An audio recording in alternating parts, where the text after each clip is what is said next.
Hello friends, வணக்கம். நான் Shirley. இன்றைக்கி நாம் பார்க்க போகிறது மீன் சில்லி. இந்த மீன் சில்லிக்கு வந்து நீங்கள் ஒன்றா முள் அதிகமாக இல்லாத மீனாக போட்டிங்கன்னா நல்லாயிருக்கும்.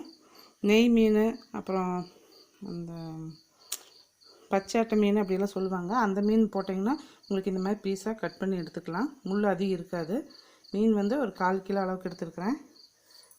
அப்புறம் ஃபிஷ் ஃப்ரை மசாலா வந்து ஒரு ஸ்பூன் அளவுக்கு, மிளகாத்தூள் உங்கள் காரத்துக்கு தகுந்த மாதிரி போட்டுக்கோங்க, மஞ்சள் தூள், இஞ்சி பூண்டு பேஸ்ட், கொஞ்சமாக கார்ன்ஃப்ளவர், அரிசி மாவு, மைதா, உப்பு தேவையான அளவு, லெமன், முட்டை வந்து ஒரு வெள்ளைக்கரு வந்து ஒரு 2 ஸ்பூன் அளவுக்கு ஊற்றிக்கலாம், எண்ணெய்.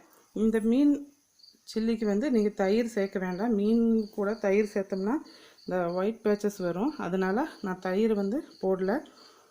இது எப்படி செய்கிறதுன்னு உங்களுக்கு செஞ்சு காமிக்கிறேன். இப்போ எண்ணெய் நம்ம சூடாகிட்டு இருக்கட்டும். அதுக்குள்ளே மசாலாவை ரெடி பண்ணி மீனெல்லாம் அதில் கலந்து வச்சிடலாம். இப்போ இந்த மசாலா கூட லெமன் புழிஞ்சிக்கலாம்.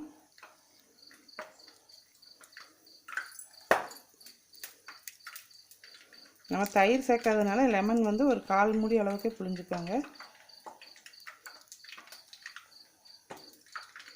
இது போல மீனெல்லாம் போட்டு நல்லா கலந்துக்கலாம். இப்போ முட்டையோட வெள்ளைக்கரு மட்டும் ஊற்றிக்கலாம்.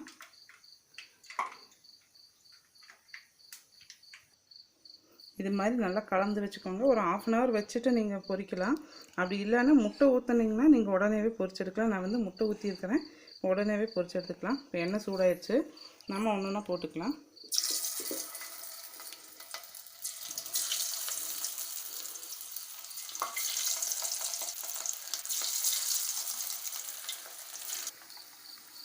இப்போ இது மாதிரி மீன் சில்லியெல்லாம் பண்ணி கொடுத்தீங்கன்னா குழந்தைங்களாம் நல்லா விரும்பி சாப்பிடுவாங்க. நம்ம எப்போவுமே சிக்கன்லேயே பண்ணுறதுக்கு இது மாதிரி டிஃப்ரெண்ட்டாக கூட பண்ணிக்கலாம்.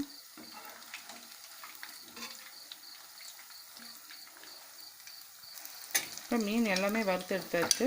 இது எல்லாத்தையும் எடுத்துக்கலாம்.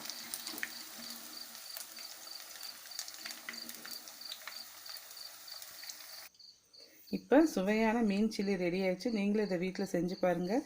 இந்த வீடியோ உங்களுக்கு பிடிச்சிருந்துச்சுன்னா என்னோடய சேனலுக்கு லைக் பண்ணுங்கள், ஷேர் பண்ணுங்கள், சப்ஸ்கிரைப் பண்ணுங்கள். நன்றி, வணக்கம்.